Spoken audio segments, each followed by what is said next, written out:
light music na 2013 nakuta ba Mobe chef na biso chef onga nakuta c'était Mobe. Après ton Moba Longwe nde ba ekocha Ibrator ou azaki musicien normal net ba tutu net ba Materazi net ba bébé Bouchou net ba Mamba c'est comme ko y a après succès. Après succès la musique. Ti Alexa musique c'est lelo yo mo musique na ozobeta on wapi. Azobeta. Wapi. Bon. Raison valable les athées. Raison valable les athées sauf que nga na osala ka musala na ngai déjà et puis ba va retenir que na longo été parce que nakati ya orchestre Ibrator babeta banzembo ya président na biso Fabregas na orchestre bina Philippe babeta banzembo père donc nazaka na kata famille donc ba dire je peux l'affirmer. Waouh. Moi je peux l'affirmer et c'est l'une des raisons pour ba raison et ba raison est belé on mona loba ki raison valable les athées ça ba raison est belé parce que au moni to travailler na ba artiste na ba critère est belé total talent total professionnalisme total politique il y a orchestre et kumba mandeni tu vois babilo on a tout ils en a quatre donc manque à professionnalisme c'est l'une des raisons et puis na ba raison mususu.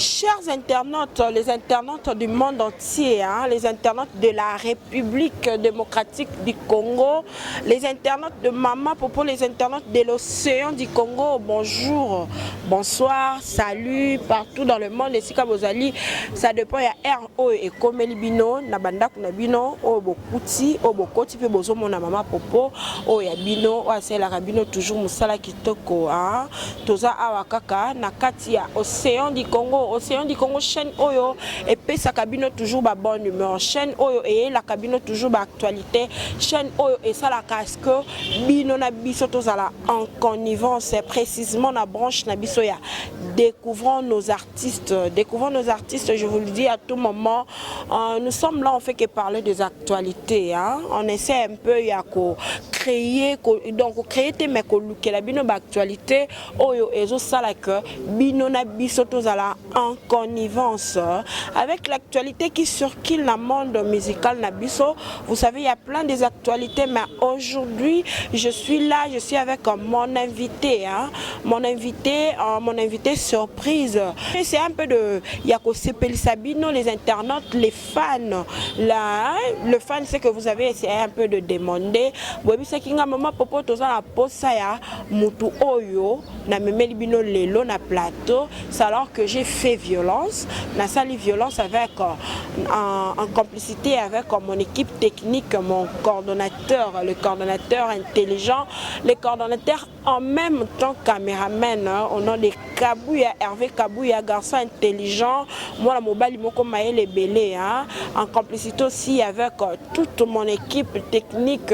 Là je vois c'est le pinga, la maman intelligente, la réalisatrice intelligente, je vois tous les travailleurs de mon chaîne Océan du Congo, ndé omoni to célébrer musalana to se faire violence pour tout le kelabino la personne à qui oyobozo tout n'a vraiment la personne oyobozo tout n'a mon invité aujourd'hui c'est l'invité spécial, il s'appelle Marco Mopanzi Sango.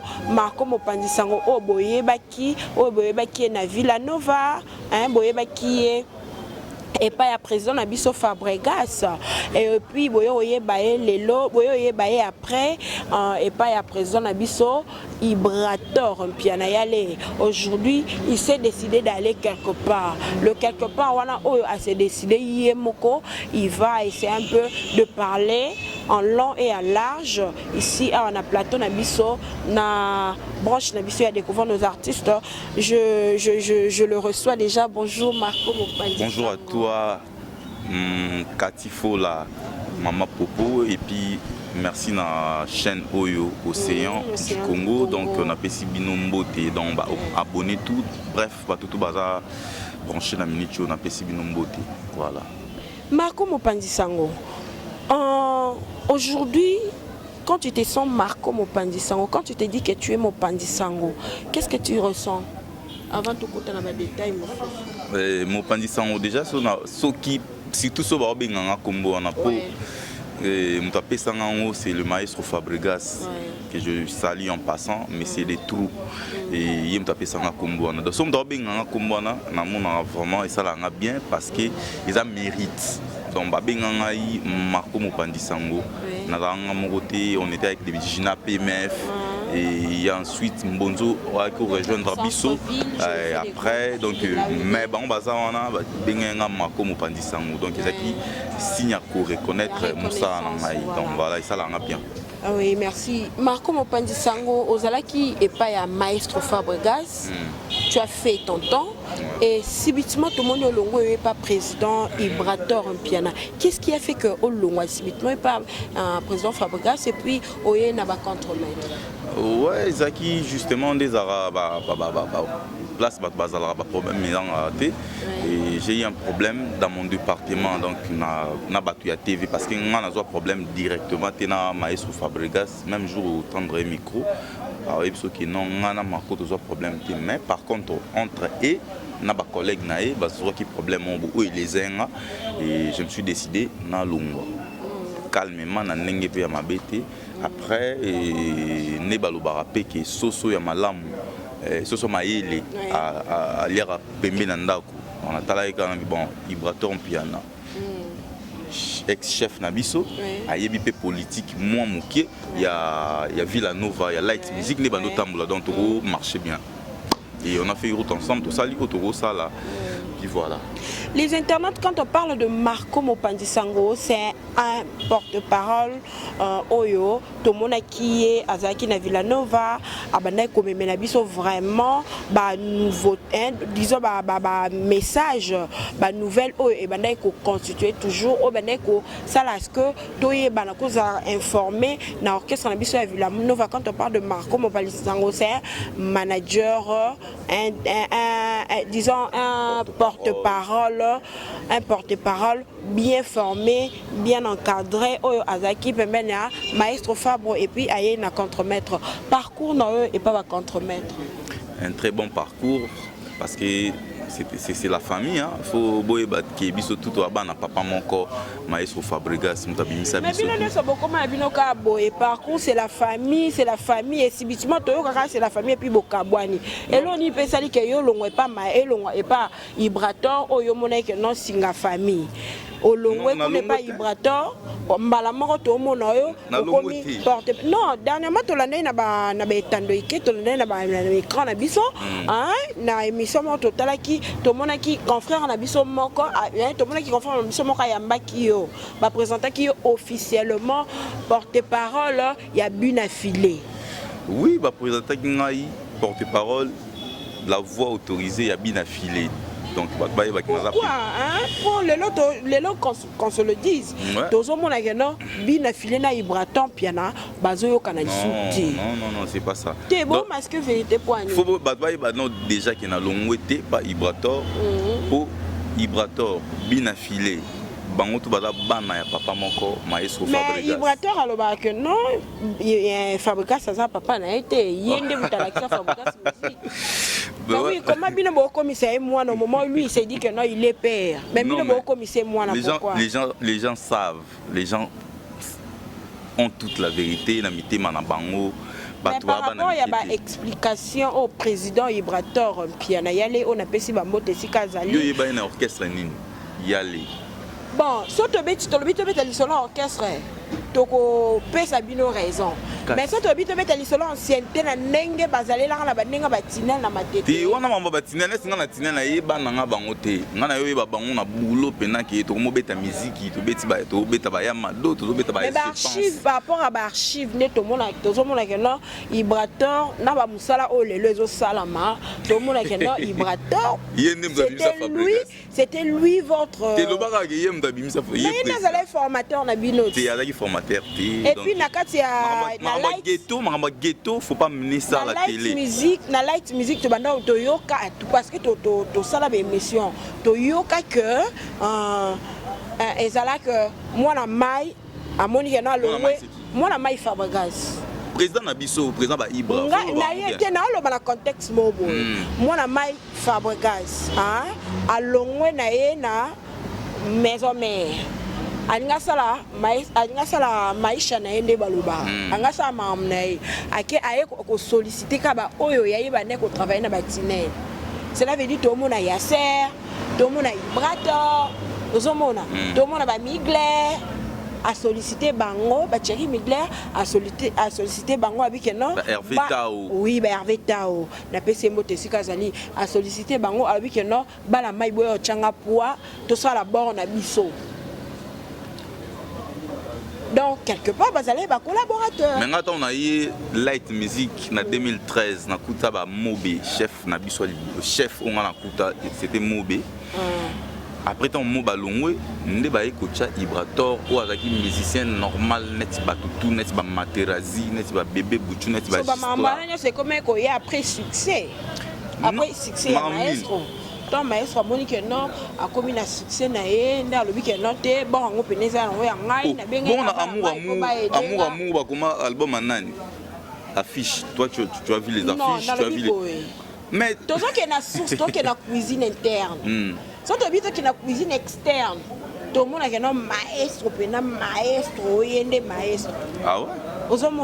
Si tu habites dans la cuisine externe, tout le monde a un maestro des présidents. Mais si tu habites dans la cuisine interne, pardon, la source, na nenga tinel. Toi qui n'as pas photo, parents belges, tinel, on a un soutien. C'est expérience musicale. Non, expérience musicale, les hommes ont un lélo, président Nabiso, maestro Fabregas, a coquine peut-être à coller à gola virage mais na temps normal le loto kapina Ibrator na nzembo na ye et puis na temps mukazo so ba titre na ye azo ba trophée na ba titre na le quoi don de Dieu tout le monde que non il fit vraiment l'encadrement maestro disque d'or et un problème tazo on a générique azo on a ba générique tazo on a double album Poison Antidote. Bah générique qui est ça qui est. Yamado. Yamado ils ont trophée et ils ont disque d'or. Album mais ils ont un trophée quand même. Ils ont un trophée oui mais avec des chansons aussi bah Banzembo Danger ça on a un album à Yamado. Oui Banzembo Danger on a Isali parce que il y avait le président il y avait Ibrator qui était proche de lui, proche il était proche de lui en tant que musicien normal. Mais en tant que après la nommé chef d'orchestre yo mutu okomi chef jour en dans ces rappelés ils ont na Savanana maestro Fabregas a ébicié tout ça li pena structure asika parce qu'il y avait de départ il y avait Mobe qui était parti et c'est là qu'il faut structure asika tant tout ça li règlement d'ordre intérieur asika ba nommé Ibra chef mais soit ébicié en tout cas c'est là nga musala bien ozoka na nommé chef c'est là nga musala bien ba PC parole abi en tout cas one tête na sepeli nengo tchenga chef et ça là nga bien mais c'était et ça là yo bien et ça là ndé biso bien mais les lots ozoka Marco vraiment ben internet tu nous disais que Biati quoi gros bien Biati quoi donc Ibrator Piana problème exacté tant on va c'est ce qu'il y a Ibrator un piano yale ozope ça beloge binomo comme tu bocha biso na berère voilà sincèrement binomo bocha biso ba fan na internet ba fan na bino bocha rapide na na TV ko lobaki Ibrator avec chef maestro Fabregas Marco na ba émission tout oyo leka Carabino va porter parole. Ne boya yem ça ce qui est noté Ibrator pe na yende mutala kisa ala kisa yende président ya Light Music. Non to le bali kamba président te. Yende to le bali kamba président to le bali kamba la kisa musique. Te Alexa mutu musique siko lelo yo mo musique na ozobeta on wapi. Azobeta. Wapi. Bon. Wana esenga ba porte-parole pe ya ngambu ya ba contremaître pe ba ya kolobela. Aujourd'hui Marco j'ai pas le temps pour ça ngala osala na yeka pour na respect à Océan du Congo et puis na respect à grand chroniqueuse net yo. J'ai pas le temps tout le monde boye na ba répliquer na osala ngote po ba répliquer ngala éclaircir les choses na do tchara les points sur les i. Aujourd'hui, Marco Mopandisango et pas Binafilé. Qu'est-ce qui a fait que Otika va contremaître? Question on a posé qui répondait à côté. Qu'est-ce qui a fait que Otika va contremaître? Les lots s'est retrouvé pas Binafilé. Déjà, il n'y a pas de raison.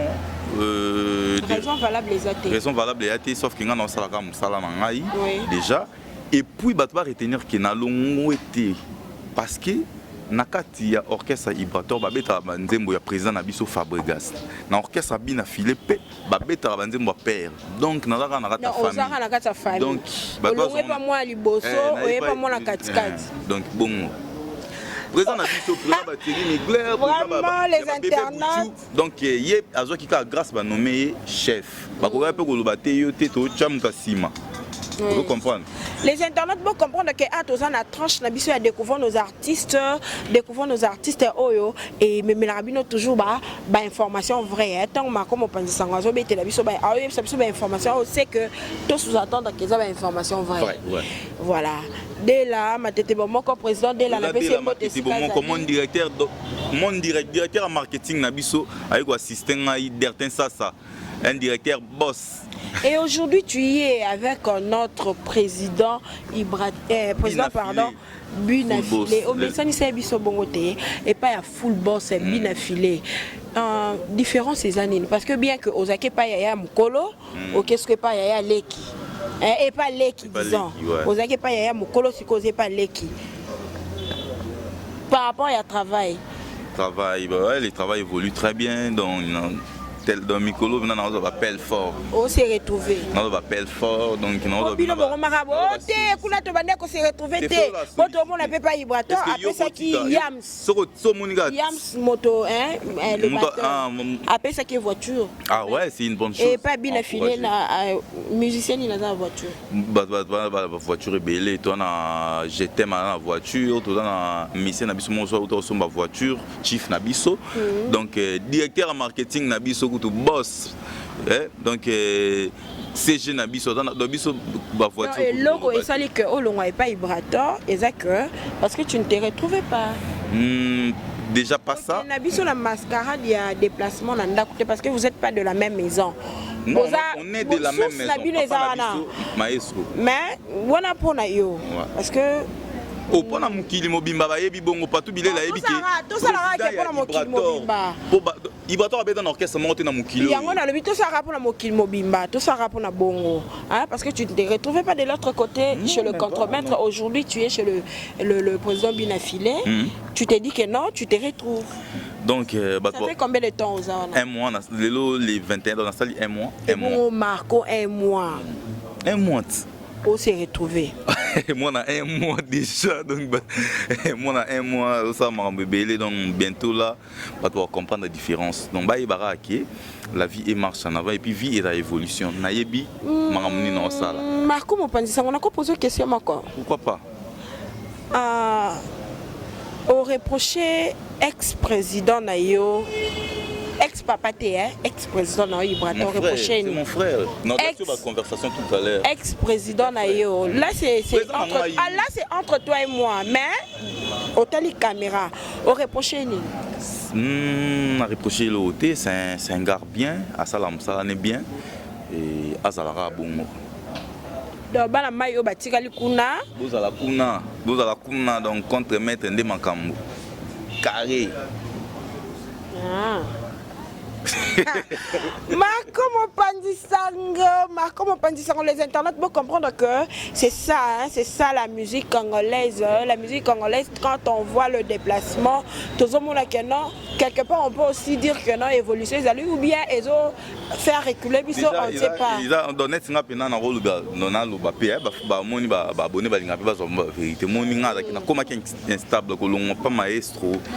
et comment qui déjà instabilité sur les plans de travail non financière parce que ma dans la relation moi et belé na mukili donc la passe na la lanzala parce que ba ya uli musheni bazali ba kitata de bundes et espoir asuka bazali ba ilu sentumbu cadastre nazarana bango nazarana ba honorable Christian Matata.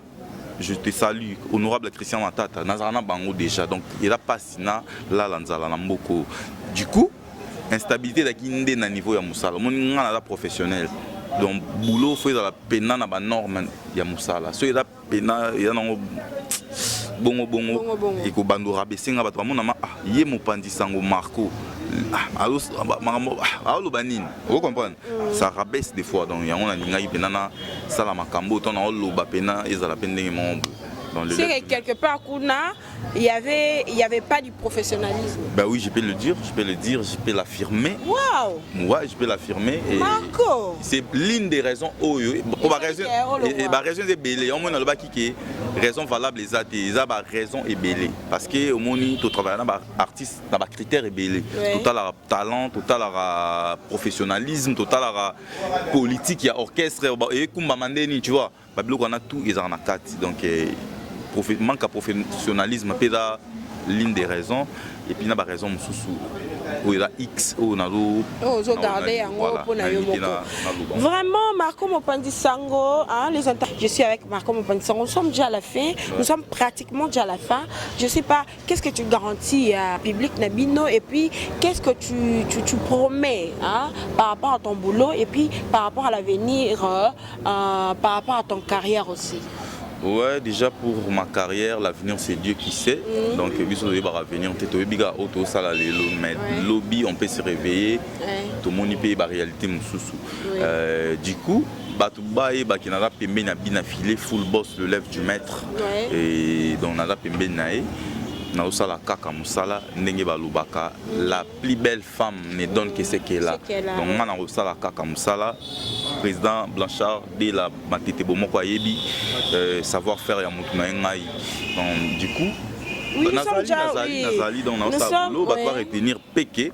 Tous en studio, donc président bien affilé l'élève du maître dans le studio, alors ça l'album na biso combo nango positionnement album na binu ba consommateur à musique na positionnement et ça disponible avant mois de mai, donc on a premier trimestre il y a année 2020 déjà album wana où ils ont un titre il y a bien et puis cette fois-ci bah générique parce que album aliboso ba rumba adoration hein pour biso beta ba rumba adoration. En tout cas Marco sincèrement na loba qui nous a vraiment tenté mais il faut tout le la paix mambo mingi parce que tout le monde est animateur moi quand il y a vibrateur à comme il n'est pas bien affilé je sais pas si il va rendre dans ce qui est candénini tu salues oui végétal je te fais des bonjours hein, des bonsoirs ici qu'aux alliés tu salues les gens au boye baina bango comme ça on chute alors positionnement ils ont bientôt donc bien ma beauté m'a trahi banana simbi touche générique bayoka douleur et puis végétal a déjà total et beaucoup des génériques dans l'album avec l'arrivée de notre frère Végéta où tu as la light music et du coup tu répètes à chaque jeudi et lundi dans l'espace Silva Décor. Silva Décor ils ont un bon marché. Pour les gens qui viennent de la Gombe, ma campagne référence à Mineza Hôtel Phoenix na avenue Caniveau numéro 41-48. Bande konabiso ba uta ba chango matetele mbasalongo mabela makomo pandisango bango ba okita na deuxième porte ya Ista ba mona espace Silva Décor ezana donc ba yoka musique ya don ba yoka ba rumba adoration avec le lève du maître bien affilé et puis na pesimbo te na pesa staff na ngeza a na moni Hervé Panza Mbouma na moni Junior Mbinga Z1 International, la moni Seda Formol, Stopira, Vampire, Adjouma, Blanchard de la Matete Bomoko, Moïse Bantipasende, Idriss 12 balles et puis Job Koki. Idriss 12 balles, c'est quand on a PC Mbote, na PC Mbote, na bureau na biso, CGI Vinci-Loulou, na PC Mbote, mon conseil d'administration, na PC Mbote, na directeur de marketing na biso, mon directeur d'Ertin Sassa, hein, donc un directeur boss. Un directeur boss d'Ertin Sassa, motema ya mukolo na ye. Donc je te salue, si kozali na PC. Na boki na Willy Moucheni, Océan Diallo, Serkat Adams, Patou Bilé, les sodas ya bin affilé, Maloba ya bin affilé, donc so Simbi bin affilé au moni Patou Bilé les blanches. Il y a la Rana Blanchard là. Et puis na Pessi, Papa Billy, père ya tout Papa Billy. Papa Zol, donc papa il y a général Toubi Tango fort, il y a Tambola Rapemé dans Mokonzi, na moni aussi Bluetooth, Arnaud Wambi, Baza Telme Belé. Merci beaucoup. Wana Tomo les équipe vraiment il y a bien affilé, na Pessi Blanchard de là, le président de Matete Bomoko. Je salue Fambi Fambiora, l'artiste du moment, le meilleur chanteur du monde pour Nanga.